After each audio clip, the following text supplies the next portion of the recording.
What's going on, everybody? Up at the land. Finally started feeling better, and yeah, needed to get out, get up here. I've got a lot of stuff on my mind. I've got some rigs to crawl and shoot some videos and stuff like that, but first thing I've got to do is spend some time with the weed eater and clean up the drive. I forgot to bring it last time, and yeah, I got to get all this green out of my driveway. But first I got to situate all this, so let's get started. All right, guys, it's the next day. Just kind of took it easy last night.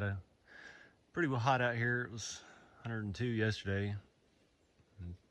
Didn't feel much cooler today. It was supposed to be 95, but I think it's around 99. But I got the driveway all cleaned out. Got the gorge all cleaned up.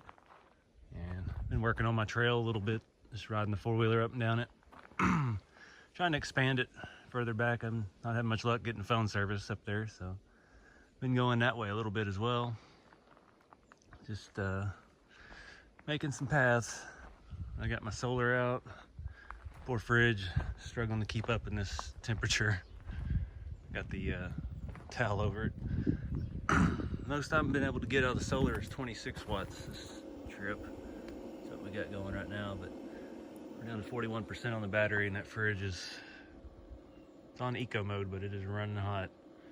So just trying to keep the food cold, but getting ready to run some rigs, and just been enjoying the peace and quiet today. Didn't sleep good last night. Somebody had a generator running all night and it echoed through the trees. But yeah, got some things to kind of talk about. Oh, it's nice just to relax after all the traveling, going to Axialfest and then getting sick. Spent about a week just laying around, get to feeling better, but so I still haven't had any progress on my original plan as to where I was going to live and build my little shop and do all that stuff. So it's looking like another opportunity has come up. I may be moving to Kentucky and go out there by Jeremy, Big Squid. They're moving out there, getting a nice little ranch, and yeah, might have an opportunity to come out there and live near a friend so we can do some RC stuff, and it's it'd be good. I think it'd be good for me because I've honestly never had anybody to do RC stuff with, so, and he's not gonna have anybody out there, so just seems like it was meant to be, but we'll see. I mean, it's still in the early planning phases, but things haven't been working out for me here. Nothing's come to fruition. I think it wasn't supposed to. Things have been kind of just, I just feel like I've just been spinning my tires in the mud, just waiting on things to happen, and nothing's ever happening. So I may do that, but I may, if I do that, then I'm probably going to sell this place, and that's tough. But you know, it's, I think it's like 16 hours away. There's no point. I wouldn't be able to get out here enough to justify keeping it. And you know, with property values the way they are lately, I can make a little bit of money off of this and hopefully put that into the new place, have a little bit better shop, a little bit bigger, a little bit more finished living space, hopefully. Right now, you know, I made some money off my house when I sold it, and it's not quite enough to do everything that I need to do. You know, because right now I got 2 car payments, and it's just, you know, but I mean, there's no way I could take this monster all over the country going to events. So I got that little Honda. It's 34 miles a gallon. This is pulling the trailer with the four-wheeler on it. I'm getting about 12. But yeah, I got to make some decisions about cars and everything. And I got to start looking at what it's going to cost to actually build what I need to build, and how different the prices are out there versus here in Texas. Not here, but you know what I mean.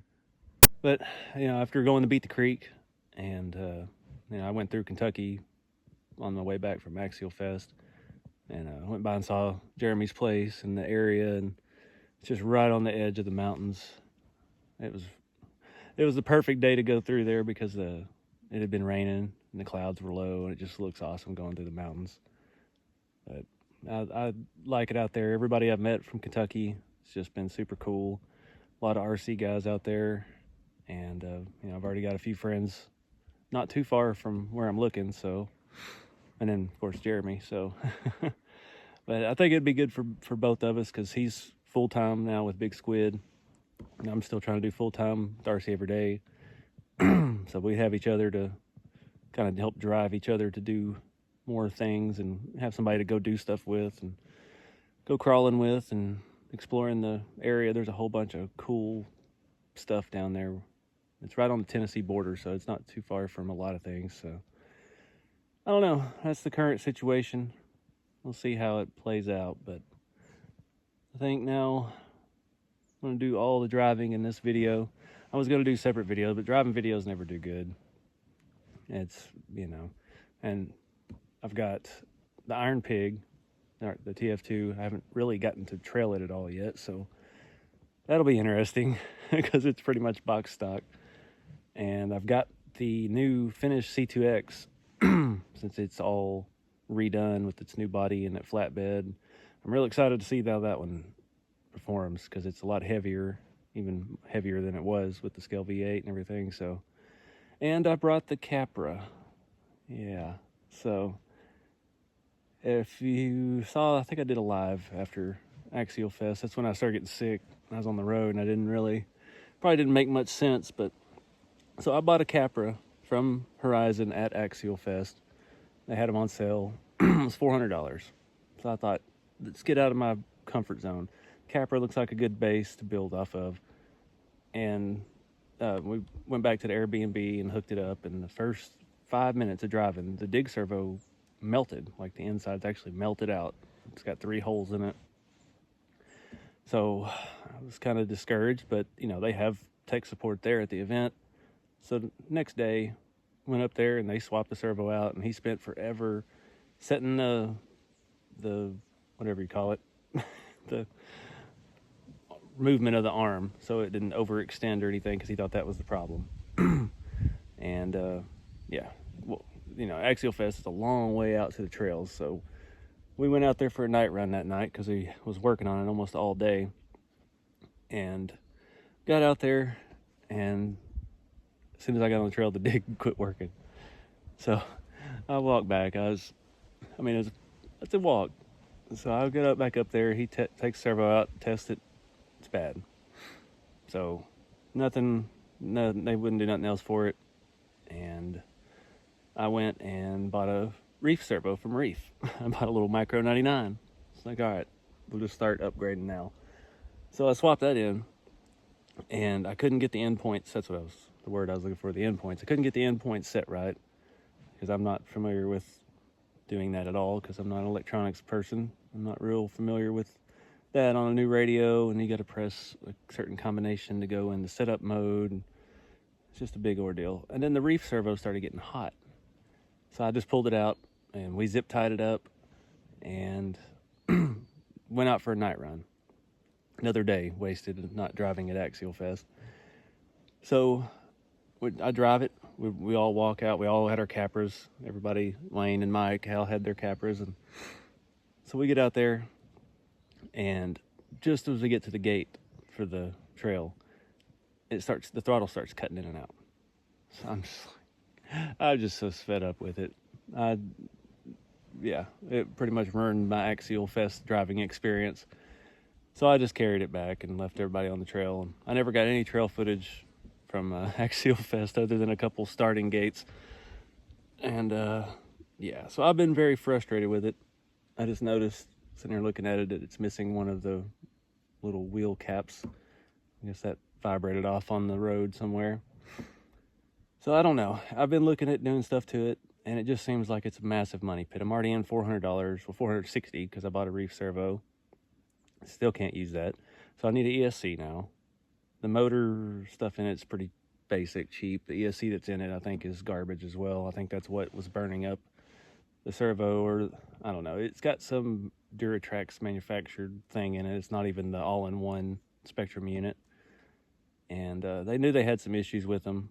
And after it happened to me, everybody was like, "Oh yeah, all the electronics are junk." Well, like, I didn't expect that from Axial. I mean, I had that 10.3 Gladiator for a little while, and that thing was bulletproof. It just worked. Never had any issues with it. So I was really kicking my purchase decision, kicking myself for getting the Capra when I probably could have just bought the base camp or something and had a real good time out there with everybody else. So that's where we're at with the Capra. It's filthy from the dust at Axialfest, but it hasn't really been driven. It's still brand new. So we're going to try it today, see if the throttle's cutting in and out, see if maybe it'll work, and try to learn to like it before I start, because realistically it's going to take another $400 to fix it. You got to have, at least a 1080, Hobby Wing 1080, another receiver for my better radio, and then, you start looking at servos, something like that. I've got a Raw 500 I've been sitting on for a little while, a Reeves that was like $160 or something, so I have to put that in it. And then, yeah, then you start looking at brass, and I've already found a Chinese cage. It's actually metal cage for it. It was like $70, maybe. So here we are, $650, $700 in it already. So I don't know. I got to learn to like it, but let's get it set up and get on the trail, because it's not getting any cooler out here. All right. So things I do like about the Capra: the lights are pretty good. I like that the little hood with the battery compartment, so you don't have to take anything major apart to put the battery in. Oh, I gotta go look for my battery. My adapter. I may have left it. Capra. All right, I got it, luckily. So I'm running this on little 3-cell Helios 1500. It fits in there pretty good, I think. Yeah, this is the one that fits. Helios is now officially a sponsor of the channel. They've been working with them for a long time. It's probably been 3 or 4 years now. And yeah, I've never had any kind of agreement or nothing. They just give me stuff to try, and he's always trying to accommodate the rat rods with the weird size constraints and everything. So we were at Beat the Creek, and I told David, I was like, hey, why don't we just make y'all the battery sponsor of the channel? So they've been supporting the channel for a while, and they helped me safely make the transition to lipos away from this nickel metal that I ran forever. So if you're looking for good, affordable batteries, check them out. All right, now my steering is all out of whack. All right, seems to be working at the moment. Steering trim. There we go. That steering servo is a dog on this thing. That is abysmal. That is as fast as it'll move. Sounds pretty strong, but it is slow. Slow. All right, let's go hit the gorge and see how this thing does.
Am I axling right?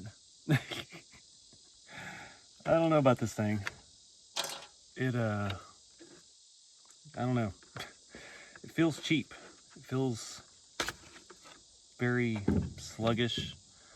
I mean, it does get up and go, but it's not like, I don't know, it's just lightweight. It's just, I don't know. I guess I just don't understand what these are about. It needs some weight to actually rock crawl, but it's good for just bashing down the rocks, I guess. A rock bouncer kind of thing. I don't know. Is it worth spending a bunch of money on? That's the part I don't know. Is it, I mean, I don't know. Because then you gotta get aluminum axles. That's another $180 or something. All the little brass bits. I don't know. I just don't know what to do with it. Now it's got a torque steer lean. It wants to ride to that side. Just not real impressed with it. But I'm used to scale stuff, so I don't know. I guess I'm just doing things differently. But let's get the Iron Pig out for complete polar opposite. I mean, this thing, there's nothing on my trail that I could throw at this that was really challenging to it. And honestly, it was kind of fun bashing it down the rocks, but I don't know. I just don't know. So yeah, let's get the Iron Pig out and yeah, have some real struggles. All right, got the FJ55. Really don't have any run time on this thing. It's a bone stock TF2 long wheelbase, just a cheap little, like a 1040 ESC and a Torque Master Expert Holmes Hobby motor. It's a little hot, but it was all I had when I put this together, so run what you brung. I get this battery in without too much trouble. Do the 3-cell 3000 milliamp Helios battery in this one. I don't know how this is going to do on the trail because it is, again, pretty much stock, brand new, pretty stiff leaf springs and all that jazz, so it's going to be interesting. Oh, don't turn on already. Running a stock RTR radio, nothing fancy. A little bit much wheel speed. Yeah. Again, I don't have much driving on it. Did some testing around the yard. This thing's kind of an anomaly. It's with the Lexan body, but it's got all that stuff on it. It's kind of heavy, but these springs are so arched on it. I mean, there's just a lot of room for improvement for the lightness of the body, the stiffness of the chassis, I think, but haven't got there yet. I thought about swapping on some red springs the other day, and I was like, well, that's, you know, I've got so many videos about trail finder stuff, and that's I kind of harp on that, like, don't immediately just throw red springs on your box stock TF2. Let the springs break in. So hopefully they'll break in. I do have one issue up here in the front. Not sure if you can see that. The front shackles, they're hitting the bumper. The way this bumper mount is, it's hitting the inside corner right there, so we're not able to get much movement out of the front suspension. So they need a little bit of clearancing in there on that fancy bumper mount for that body. Just a little bit in the way. But other than that, it is box stock. Got Yoda 2s. And yeah, gonna finally peel my Velcro. Now let's get the body lined up first. And it's kind of a pain. These, you trim those body posts, so they just don't quite fit in there the same anymore. I need to get the Dremel and kind of round them off a little bit. So fiddle with this for a minute and see if we can get this thing lined up. And then I'll peel the Velcro and actually stick it and see if that'll hold the body on. I should say, don't go on just like that. Perfect. Never goes on that easy. Usually it's the opposite when the camera's rolling. All right, so now we can peel these off and line this all up. Maybe. I think it'd be hot enough this would peel off pretty easily.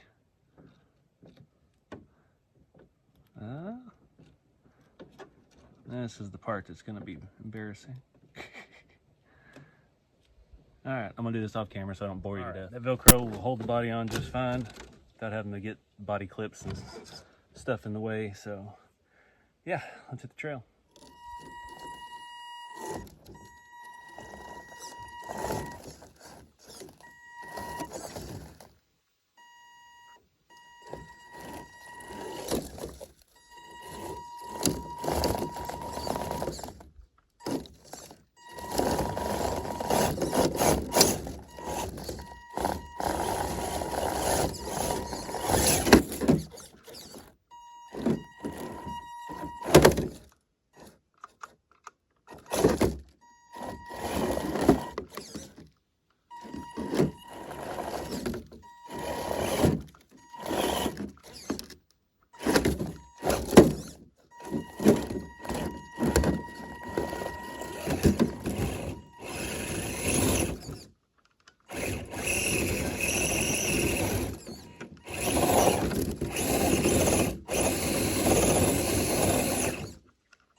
surprisingly better than I thought it would be.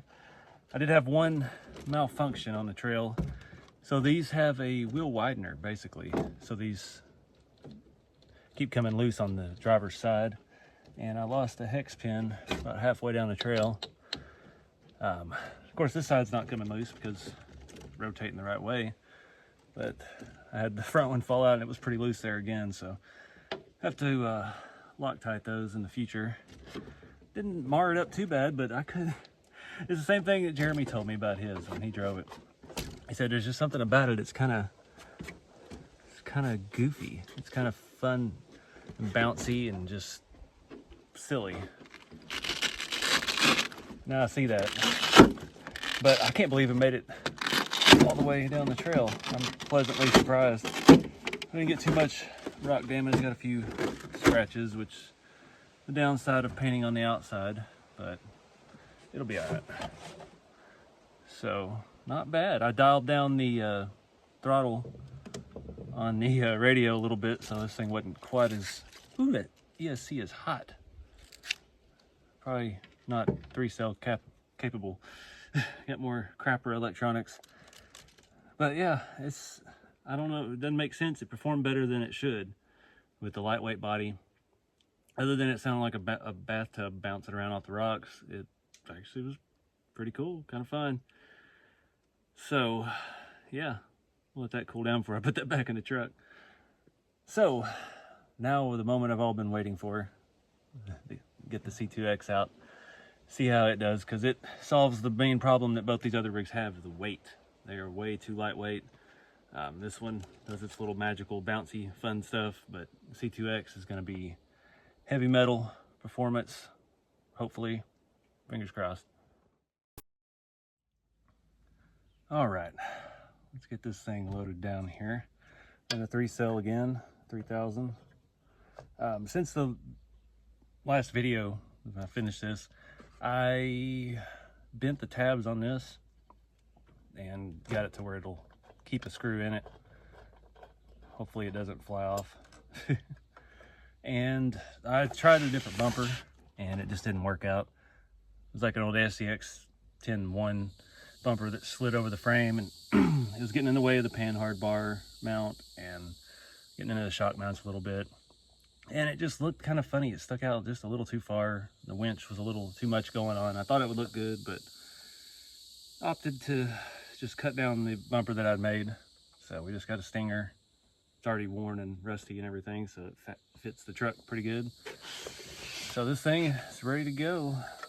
Let me get this in here and we'll see how it does.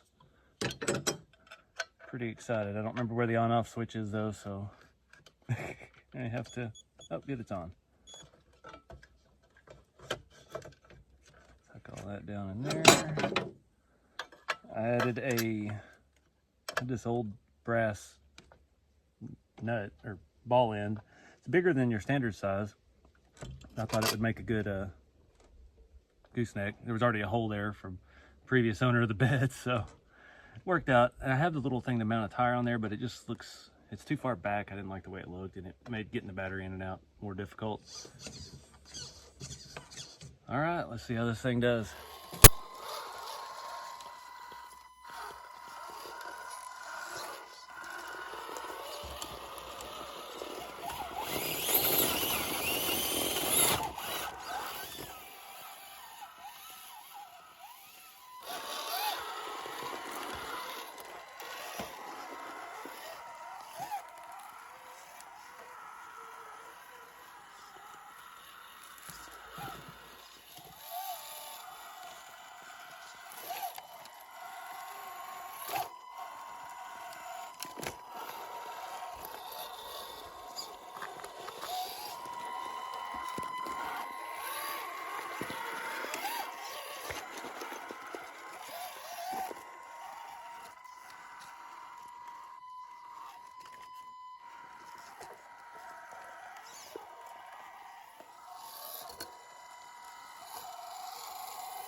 All right, that was everything I hoped it would be.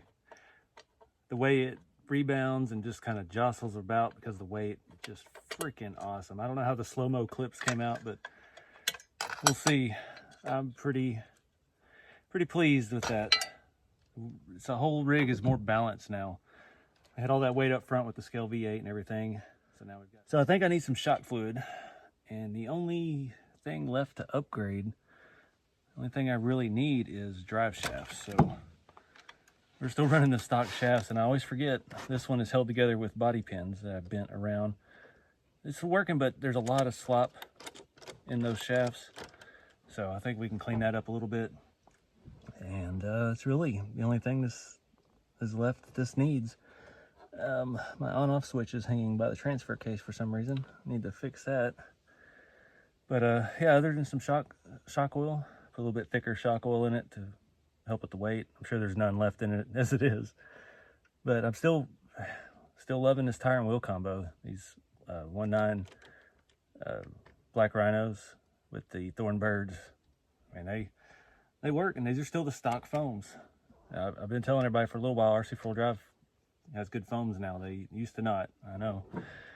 But yeah, this thing, I love it. It's not perfect. There's a lot of little imperfections. The body's still not sitting straight. I haven't quite fine-tuned the tilt yet. I need the easy fix would be to raise the back body mounts up just a hair, which thanks to a comment in the video, I know a really easy way to do that. But then it'll be higher than the roll bar, and I don't want to do that. So kind of stuck with the way it is right now, but I dig it. I'm happy. That rig turned out exactly like I was hoping, even though the body weathering weren't exactly how I planned. It yeah, looks good, looks scale. Got that nice interior in it. I'm pretty pleased.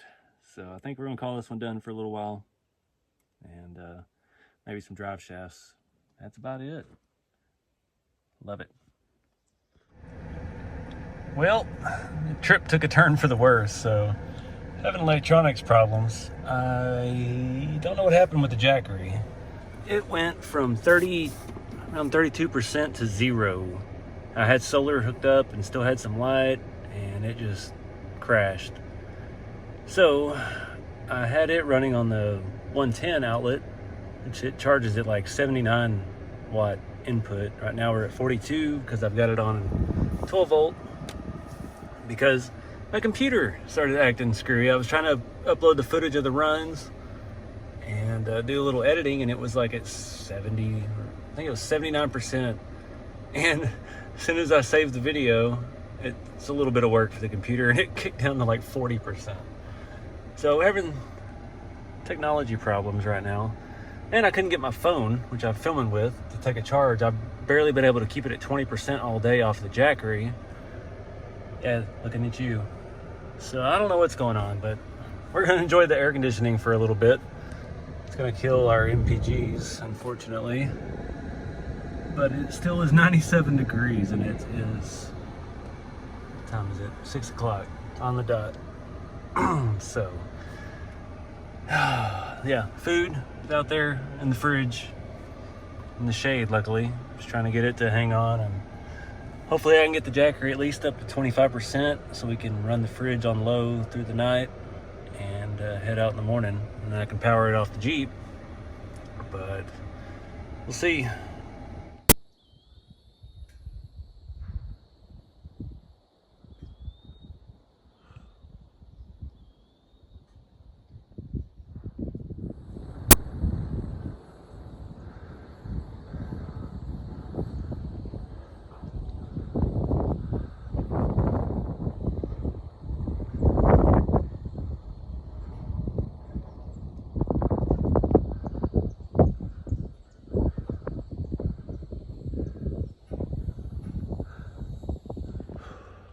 Well, wraps this video up, guys. It's starting to get hot. I got everything packed up and ready to go. So appreciate y'all watching, and keep it scale. See y'all in the next video.